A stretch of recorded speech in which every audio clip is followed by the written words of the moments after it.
this is Jarret from fakeshemp.net, and this is the June collection update. Not a great deal of stuff to get through this month, and that's because I've been tightening my belt because I need to save some cash. So everything you see before you is it for the month.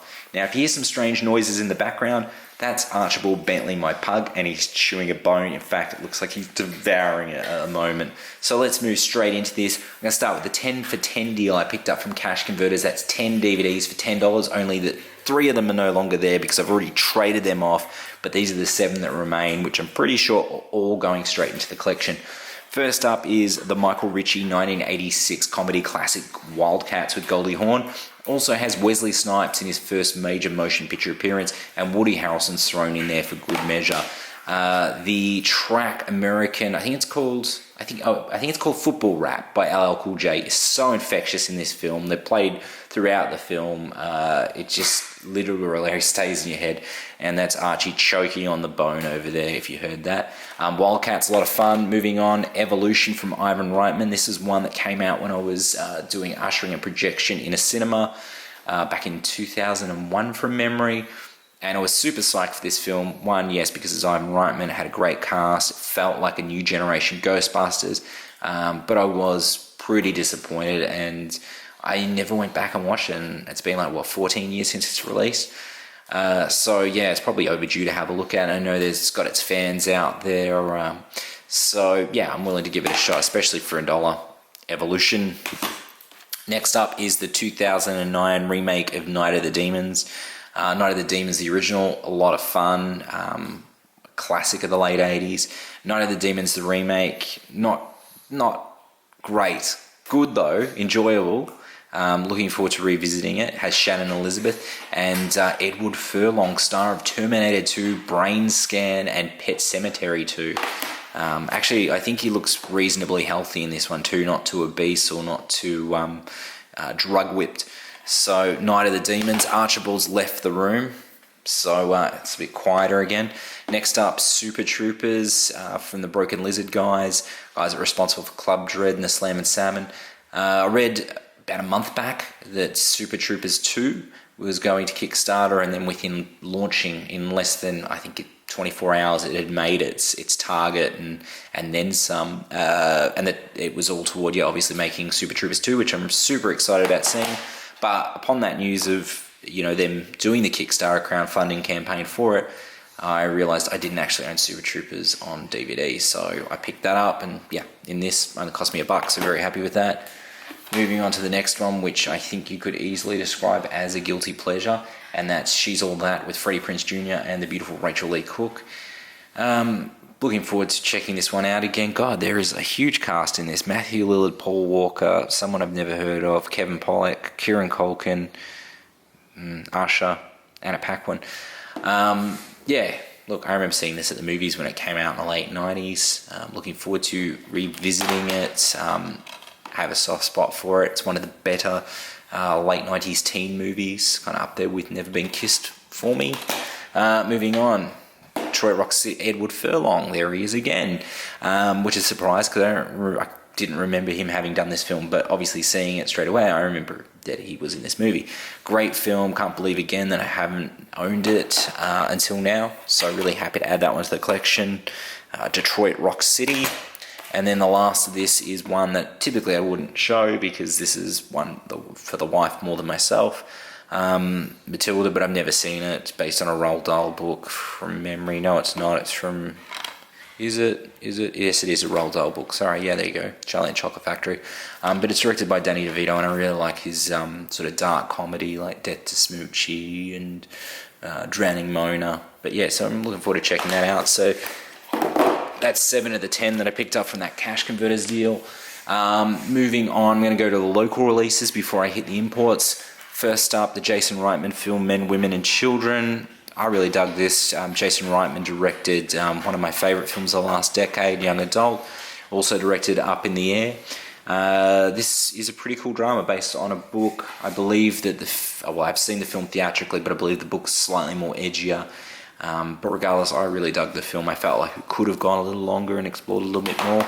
That said, there is an entire deleted story as one of the deleted scenes, so I guess a whole entire character story which has been lifted from the film. but men, women, and children.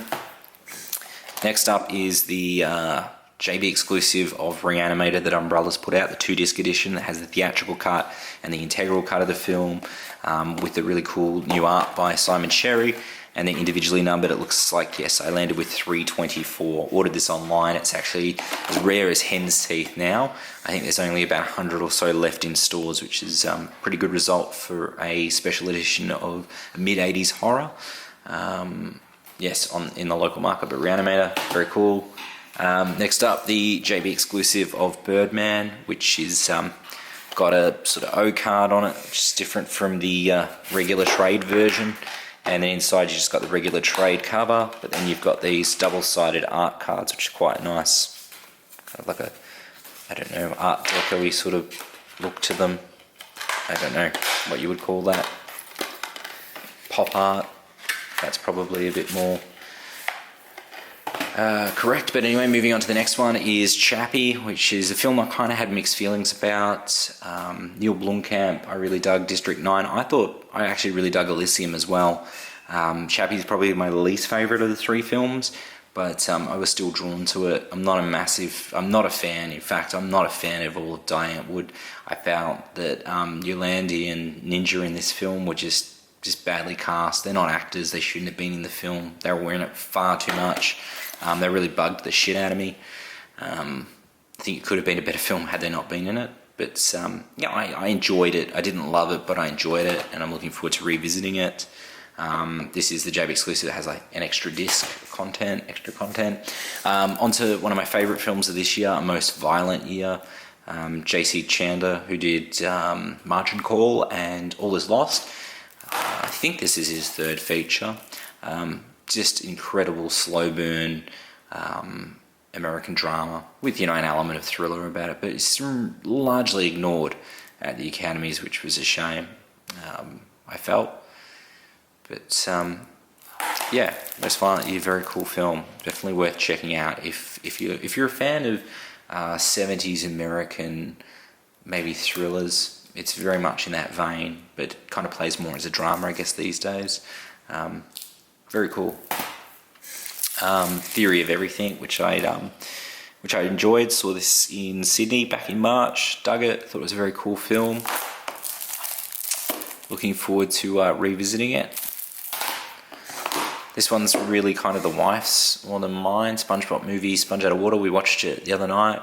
It was a lot of fun. Look, I've never been a huge SpongeBob fan, but that's mainly because I haven't watched a whole lot. My old housemate was a fan of such and did play a bit of it for me, but the wife's a fan, so yeah, I dug it. I thought it was good value. Oh, I love this movie though. This was incredible. Late Phases, film from the director of Here Comes the Devil and Cold Sweat. This is Late Phases, which essentially is a modern werewolf tale. I reviewed it as my obscurity on the recent podcast episode 13, so if you want to hear me talk about it, hit up the podcast, but it's really incredible. One of the best werewolf transformation scenes I've seen in decades. Late Phases, very cool. Next up, Toby Hooper's Invaders from Mars. Bit of a love-hate relationship with this one. Last time I revisited it, I didn't have a whole lot of love for it, but I'm curious to check it out on Blu-ray. The Umbrella release, very cool art. Now moving on to the imports. First up is the Brian Usner 1989, I think. 1989 and 1990. Let me check that out. 1989, Society. And this has like a kind of O-card backing on it. And like a really nice digipack. It opens up. Really, really, really nicely done. This is one of the best presentations of a film I've seen in some time. There's a booklet in here. It's a comic book. And then folds out. And you've got the 2-disc edition, I think Blu-ray and DVD. A little kind of invitation to the limited edition Society. Then a booklet with interviews, I think, from memory. Really well put together edition. Couldn't be happier with that. And I remember when I pre-ordered it some time ago, back then it was just to be a standard release. It wasn't going to be this spectacular, but yeah, incredible. Moving on to some Scream Factory releases. First up, Scarecrows, which is a special edition of this sort of late 80s chiller. I think this one was about 1988 from memory. I remember seeing it on the old Roadshow video, although it was probably one of the sub-labels like Premiere or Applause.